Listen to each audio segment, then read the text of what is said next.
What would you do if you found out you had 1 year to live?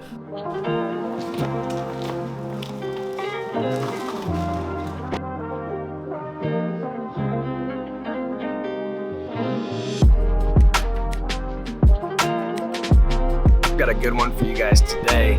I'm meeting with somebody who was told he only had a year or so to live. He's an entrepreneur, a YouTuber, an author, and he survived stage 4 cancer. He had a glioblastoma, which is basically a death sentence. And not only did he get rid of it and beat it, it's been almost 10 years since that's happened. He's made it his life's mission to help people live life to the fullest. Like, they might only have a few days left to live. Not only people with cancer, but just regular people like you and I, to live healthier, happier lives.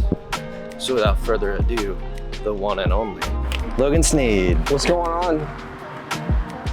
All right, Logan Sneed. Dude, I already did an intro for you, but tell me more about yourself. So, YouTuber, author, entrepreneur, cancer survivor, which is huge, and all by the time you're 26, 27 now? Just turned 27, yeah. Nice, happy birthday, bro. Thank you. So if you could tell anybody else, like, what do you do? Yeah, so I'm a 7-year brain cancer survivor. I wrote my book, Thank You Cancer. I've been through a lot of horrific physical, emotional trauma. And yeah, I've built my online coaching business. I literally was the first Instagram ketogenic diet influencer about 8 years ago. Nobody knew about it, and so I started going super viral in the middle of my chemotherapy radiation journey, and it took off. And then, I dropped out of college, did it full time, and since then I've been doing online coaching. So. And you've done really well, from what I understand. Yeah, I've been in the space a long time. It's been a good journey. I think it took off pretty quick, just because but I timed the keto era before anybody got into it. Whether you wanted to or not. Right? I know. It was just part of what I had to do. Yeah. So. So, and you don't have to share this, but are you a 6-figure business? Are you a 7-figure business? Are you building to be one of the 2 8 figures? Yeah, so the keto one was a solid 6-figure business. This one, now that I'm in helping people create, build, and scale their online health coaching business, now it's a 7-figure business. Nice. So yeah, I'm actually looking to potentially get out of the coaching space and do my new channel full time, where again, I'm showing the day in the life of people. So essentially it's called One Day, One Life. And so it's a unique angle of content. And yeah, I think it's just time for a little bit of a change, just because I've been in it for so long. I love it, but I want to go on to a new venture. So yeah. Are you going to try to sell it? Your coaching business? That, or, replace me and just have somebody be me, essentially. So yeah, one or the other. But One Day, One Life. One Day, One Life. And that launches, are you sharing that date? Yeah, hopefully September 1st. I mean, I want to make this thing like a mini documentary quality level film. Yeah. So yeah, it'll be showing a day in the life of a brain surgeon. And if you guys want to see what an actual, dude, I'm in there filming brain surgeries, 2 brain surgeries, which is insane. So we go spend a day with him and interview him and sit down and all this stuff. So that's awesome. Yeah, it's pretty wild. So One Day, One Life. I'll drop the link once it goes live. Okay, cool. This will go live before then, but I'll put it in the comments below. Yeah. That's awesome, dude. And so you wrote a book, which I read shortly after I met you. Oh, cool. Thank You Cancer. Yeah. That was great. Appreciate it. So, I mean, I don't want to paraphrase your story, but you got cancer at 19? Yeah, it's a long story, but it was March 6, 2016. I was going to the gym. I actually was in this mood where it's oh yeah, let's grind. I was in such a good mood. And I looked in the mirror, and I was pretty, I've always been super fit. I've never been not fit, but I was definitely all right, cool, it's time to shred. It's all right, let's shred it up, And so took a photo, and I was all right, let's do it. And I'll go to the gym, and I was in a good mood. I FaceTimed my girlfriend at the time. I was like, hey, just, I was thinking about you. Hope you have a great day. Whatever, see you soon. And as I'm having this conversation, I start slurring my words as if I was drunk. And she was like, what are you saying? It's she's like, what? And boom, I started seizing. While you were driving, While I was driving, yeah. I was going 65 miles an hour next to the busiest highway in the country, or the fastest highway in the country. And yeah, I go half a mile unconscious. I woke up, well, I didn't wake up, and I woke up in the hospital, but the car went into a ditch. There was no car damage. They had to come and break into my car, like shatter the windows to get me out because it was all locked and I was unconscious. Yeah. So she knew where I was going, so they were able to track me down to find me. Woke up in the hospital. Hospital was like, okay, yeah, we're gonna drug test him, steroid test him, alcohol test him, every test him, whatever. And they were like, okay, nothing's showing. Since he's not doing anything, we don't know what's going on. So then they were like, okay, let's get an MRI because something could happen here. So they get an MRI and they were saying, okay, you guys need to go see an oncologist. Which I didn't know. I was just, awake trying to This is all in the same day, right? Like, yeah, it was. Not only do you not know what's going on, but within the same 24 hours, they're saying, you need to go see a doctor for cancer. Well, so at that point, again, they say oncologist. I didn't know what that really meant. And so cancer didn't even cross my mind at all. Plus two, I mean, like, yeah, I've been through a lot of like physical and emotional trauma, but when you say the word cancer, that never registered in my mind that I would have cancer, right? I'm like, oh yeah, the population, yeah, a lot of people have cancer. Yeah. Not me. I would never have cancer, right? Yeah. That's just what I had thought. Just because, like, I grew up in a great life and a great family and like all this stuff, but a young kid like that, 19 years old, I was the face of the basketball team, gonna play college. I had college basketball opportunities. Like, no way I would have cancer, right? It was only for like 85-year-olds. People smoking or drinking or eating shit their whole lives or whatever. Yeah, and so we go see an oncologist the next day, and the oncologist said, hey, you guys definitely should go talk to a surgeon. And that still didn't register in my mind because this is all happening just like this. Yeah. So it just didn't register. And so go see a brain surgeon actually just down the road, just a little bit up north, probably like 10-minute drive. And he said, hey man, like, looks like you do need a surgery for this, but just want you to know you won't speak or hear after this brain surgery. And I was like, what? And that's kind of when, like, I didn't think, again, the word cancer never crossed my mind, but I was like, whoa, what? Speak or hear? What do you mean? So I remember reading this. Yeah. And like having anxiety, dude. Like, I'm reading this in bed, trying to kind of skim through the book and hear your story, and I'm like freaking out while I'm reading this, dude. I cannot imagine, because the way you write it, it's a great book. You need to check it out. Like, it feels like minutes go by in your life. Even if it was a few days, like, I can't imagine going to the gym and then I could be deaf and blind. Yeah, dude. Like within a few hours or even days. I know. It was so crazy because, like, I was always into fitness. Like, in high school, when I started watching these guys on YouTube that were the old classic, Alpha Lean, dude. I watched them every day. Yeah. Every day. Right. And so I was always fit. Now I got really big because I was trying to get size, which is, it's not bad to do. Right. But when you take it overboard, that's a different story. And so I was always into fitness and health and stuff. And then voila, you're not going to speak or hear again. And so I'm very grateful because my mom was like, we're not going to work with that guy. Like, he doesn't seem confident. He's already determined an outcome before he's even tried. Right. It's basically saying, like, yeah, we can create a business, but we can only make X amount. Like, it's never going to go above whatever. Right. I mean, why would you do it then? You know? So we go get connected to, so my uncle, very grateful. He is like, I think he's the CEO of Ross Perot's company in Dallas, and Ross Perot ran for president.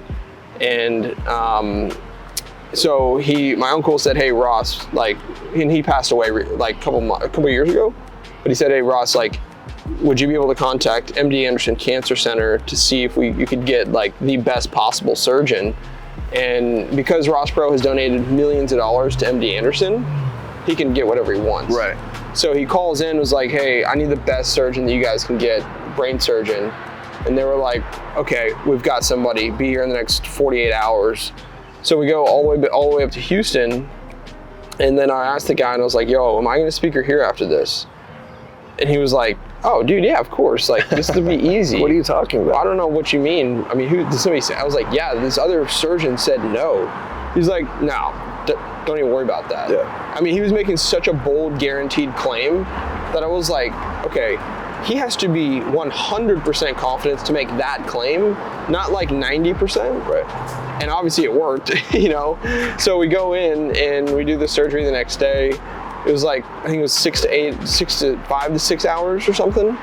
And they woke me up in the surgery to like ask me questions to make sure I still could. And, right. And if I couldn't, as they're trying to remove this tumor, if I couldn't, then they'd have to stop the surgery and leave whatever's in there remaining.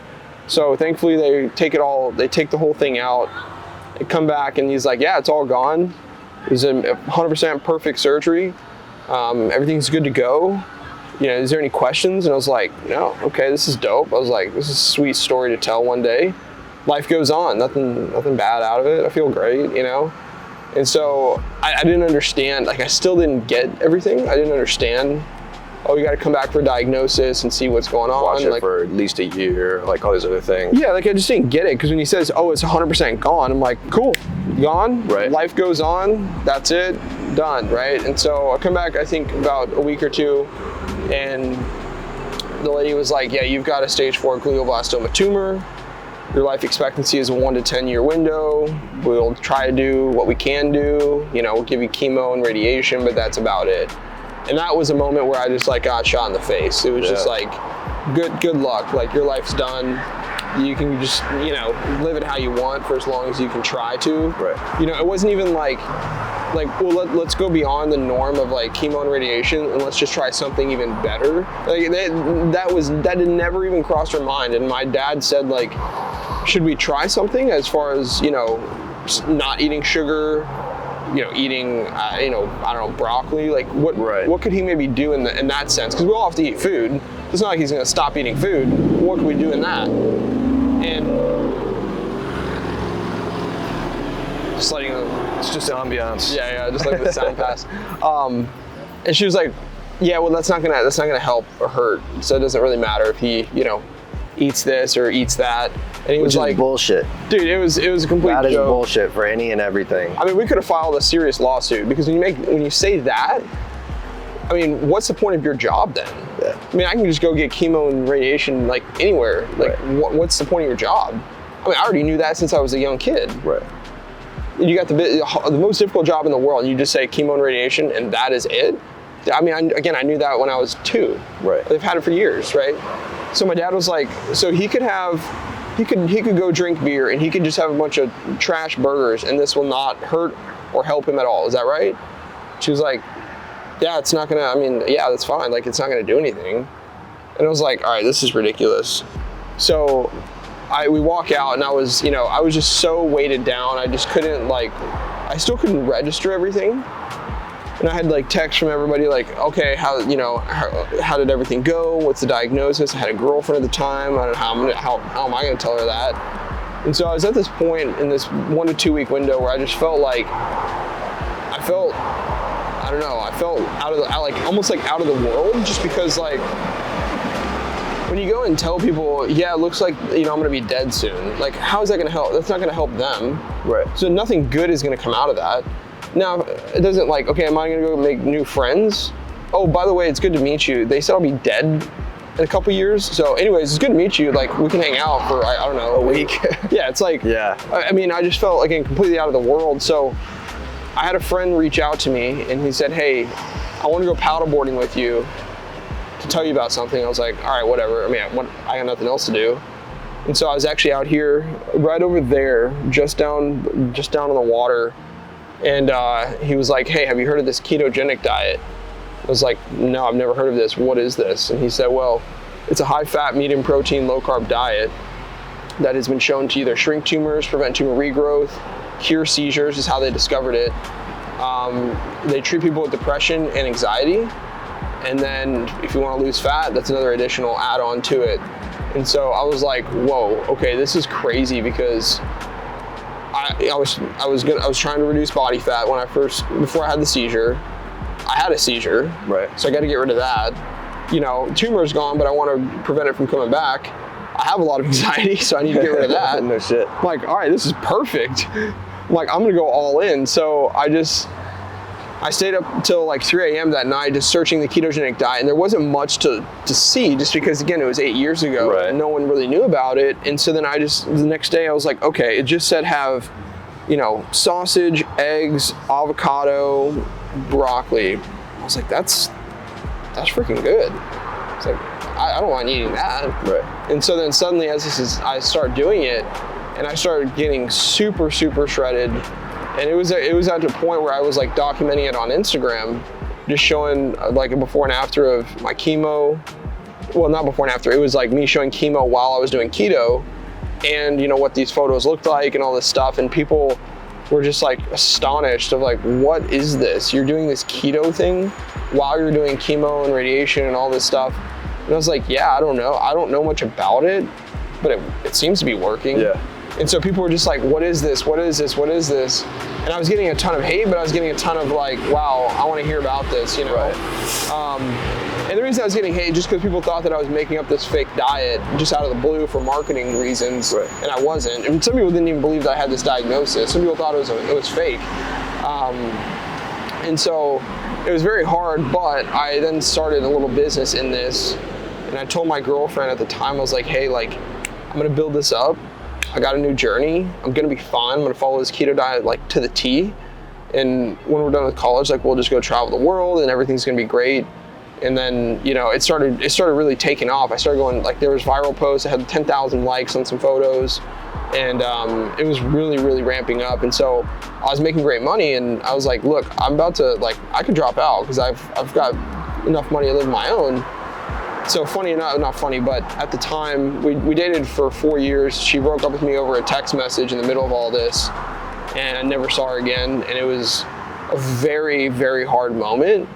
That was almost more difficult than the diagnosis, not because of like losing her, but just because of the situation where it was almost like that was all I had left. Right. I finally had a new hope to go after this keto diet. And I was like, okay, I've got my confidence back. I got my energy back. I've got my journey, my hunting back, right? And so when I lost that, I was like, wow, okay, what's the point of being in the school? What do I do? And so I was, I'm not gonna lie, like I was bawling my eyes out, and I was like, hey, do you want to meet up? Never heard from her. That's crazy, dude. Yeah, and just like, it was completely, she went to the football party, Saturday night football, grilling and everything, and I'm just sitting there in my room like, what am I gonna do? Yeah. And so I called my mom, and she was like, I'll be there tomorrow morning, pack up, let's get you out of there. So dropped out the next day, never came back, didn't hesitate one bit. So your family was here in Austin? Yep, Cedar Park. And where were you going to school? Sam Houston State. In Houston? It's near the Woodlands area, but yeah somewhat in Houston. So kind of by yourself, relatively. Yeah, at the school, you're saying? Yeah. Yeah, I went to high school with this girl. Right. So we're like, yeah, let's go to college together. Okay, cool. So we did that. We met. I had one roommate. I had maybe two other friends. It wasn't like I was, making best friends at this school, and it was like, brothers for life. Well, somehow you're going to class, right? And running a business. Dude, yeah, I mean, I'll never forget. My degree at the time was entrepreneurship. And I was like, this is actually cool. Yeah. I was like, I'll get a degree in this. So I was actually somewhat excited. Right. And I'm in this class, and this lady's teaching this absurd, stupid math that I'm like, why? In geometry. I'm like, why? Yeah, why would I ever need to know this math? Because if you're building a business and you have to know this math, your business is not going to be successful. Yeah. Like, that is the stupidest thing I've ever heard. Yeah. So anyways, I'm literally like I'm building my business in the middle of class. She's next to me, and she's really good at math. So I would like copy off of her, and she'd basically just do the work. I would do the work, and I was trying to get it, I was trying to get her to understand, like, hey, you do the school work, I'm gonna do the money work. When we're done, we're traveling the world. Yeah. How's that sound? That's sick to me. I'm like, that's it. Like, just, I'm gonna make money, you do this, and we'll get through this. Should have dated me instead, dude. We'd still be I know, traveling the bro. world. We could have been long gone. But yeah, so I dropped out, and then I lived with my parents for probably about 6 months, just to, make money, get it all again, get the business growing and things like that. And so got to a point where I was like, wow, okay, I'm gonna not drop out, I'm gonna go live on my own. So I went to go live at the Domain. Yeah. It was in 17 is when Austin was not that popular. The domain was pretty small relatively to now. Yeah, and so lived there. It was great. And then at that point I was like, all right, well, let me go live downtown. So lived downtown, and throughout the whole journey, forgot to mention this, like through the whole thing, as the business is growing, the guy who told me about keto was like, hey, I want to be part of your business. And he was always a mentor of mine. Nice. All the way through high school. And I always looked up to him. I always, listened to everything he said. And I was like, yeah, of course. You want to be part of my business? Please, like, I'd love your help. So there was no questioning as far as like if this was a good idea. Right. And I was a young 20-year-old, so I didn't really understand things. And I was like, so how does this work? And he was like, okay, cool. So, it's a 40%, 60% split of the business. And I was like, okay, cool, for sure. How much money are you making? Like how much have you built this business up for him? Whenever, I don't remember the exact numbers, but when I was 20 years old, I had $100,000 in my account. So, yeah, like full, like my own cash. Nice. My own cash to just do whatever I want. And so at that time, I was doing about 20 to 30K a month at that point, and it was just purely through Instagram and YouTube, and that was it. And so he came on board, and I was like, yeah, for sure. Now, I had thought like it was a really good idea. It was a really good idea and things to do. So he came on board, signed all these legal documents. I didn't know what the hell I was doing. And so came on, and a year goes by, dude. I heard from him maybe once every other month. And he went and traveled the world, went to South Africa to live there, and he invested $0. Right. His help was more of like, hey, here's how to save money rather than here's how to make money. And I'm just like I gave him 40% of my business. I'm investing all my money into this, all my time into this, and he's basically making as much as I'm making, yet he's over there in South Africa having the time of his life. Yeah, that sucks. This doesn't make sense. And so I was getting very frustrated, and it was just hard because he's a guy I always looked up to, and how do you go to somebody you've looked up to, you respect so much, and say, how do you confront them, right? It just was, as a young 20-year-old, it didn't seem normal, and so I just kind of took it as it is, and at the end of the year, I was like, okay, this is a moment I have to actually have this conversation. And so I was like, yo, you're not doing anything. I'm putting my blood, sweat, and tears into this thing. Either, we have to split this up. Either, I guess you want me to buy you out, or, if you want to just walk away and still be, brothers. And I had thought that's what he was going to do. And he's like, no, you're going to have to buy me out. So I literally gave him all my money to buy him out. I had to pay him $100,000. So I basically started back at square one.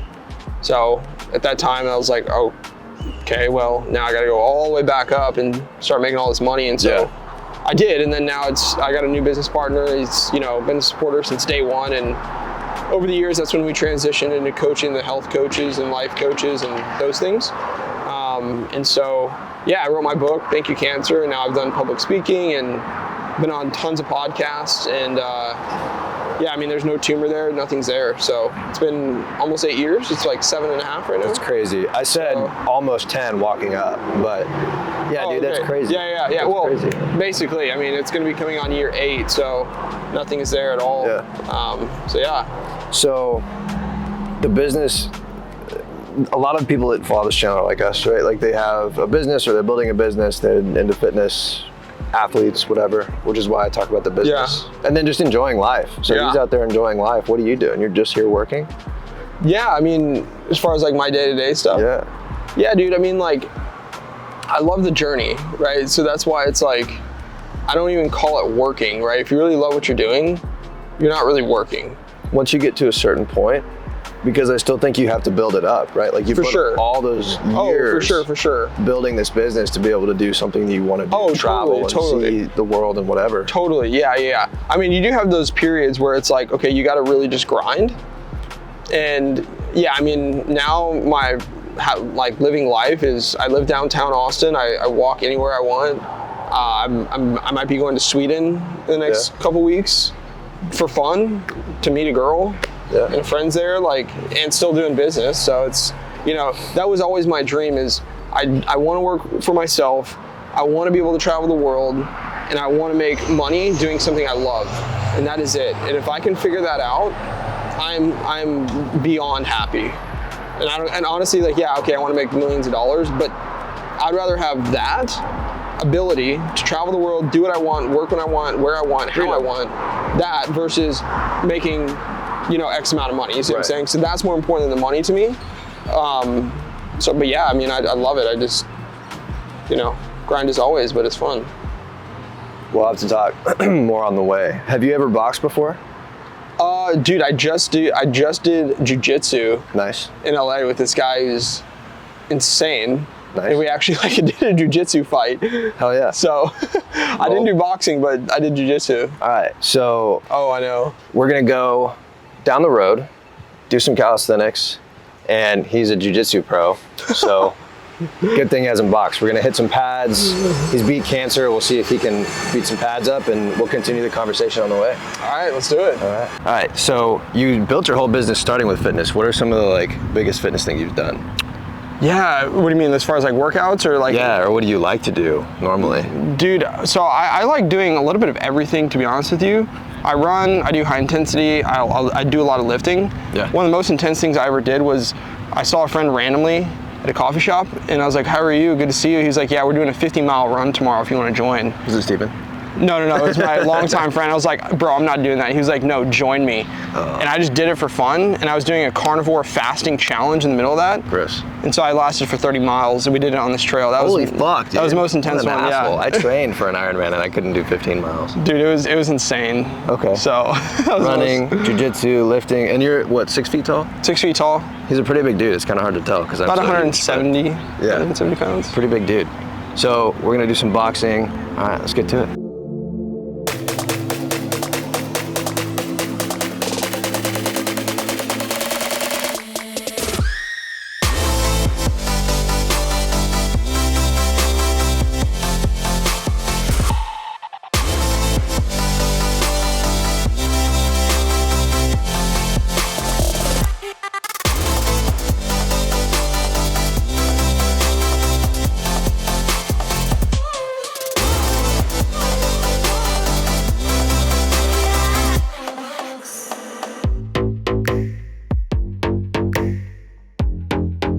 Crushed it.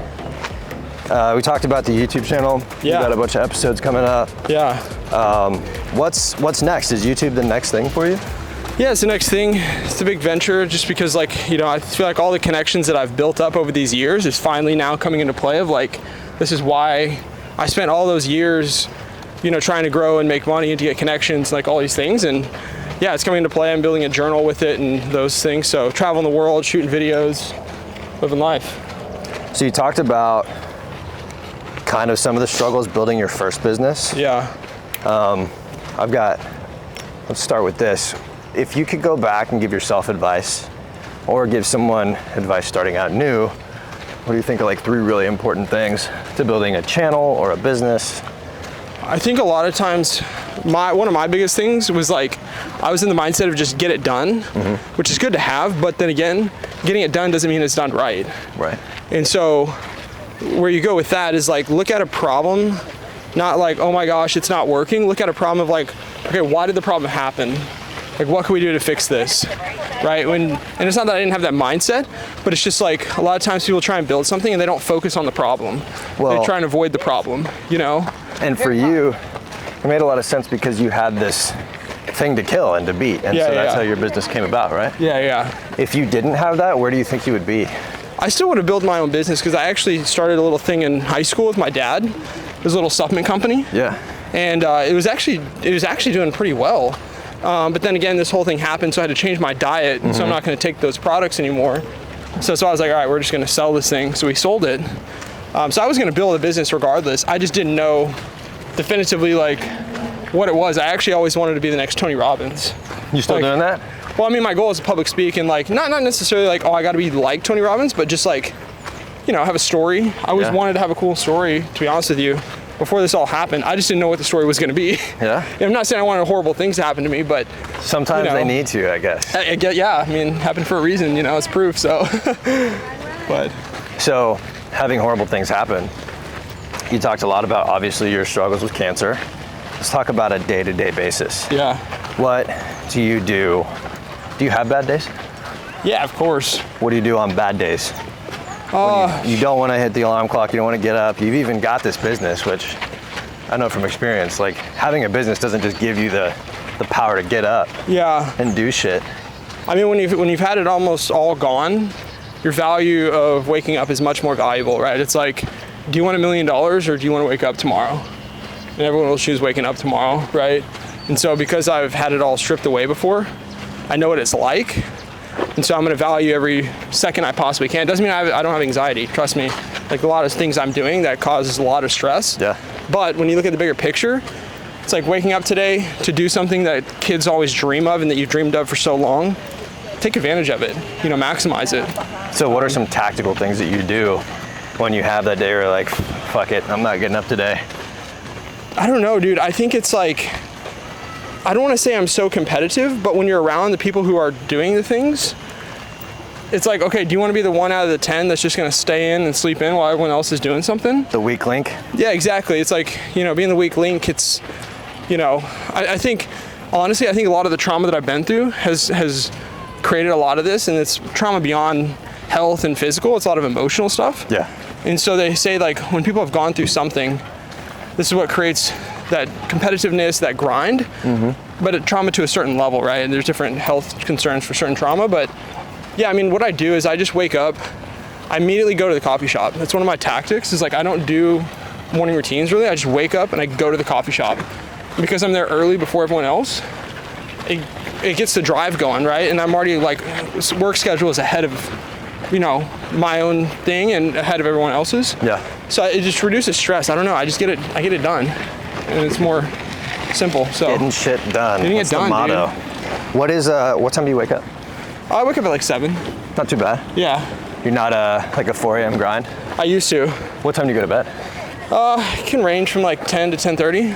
I'm about the same. Like, I've done so many different morning routines just to see what works, and like if I could just sleep till 7 or 8 every morning and stay up till midnight, I'd way prefer that. Like, I feel better, more productive.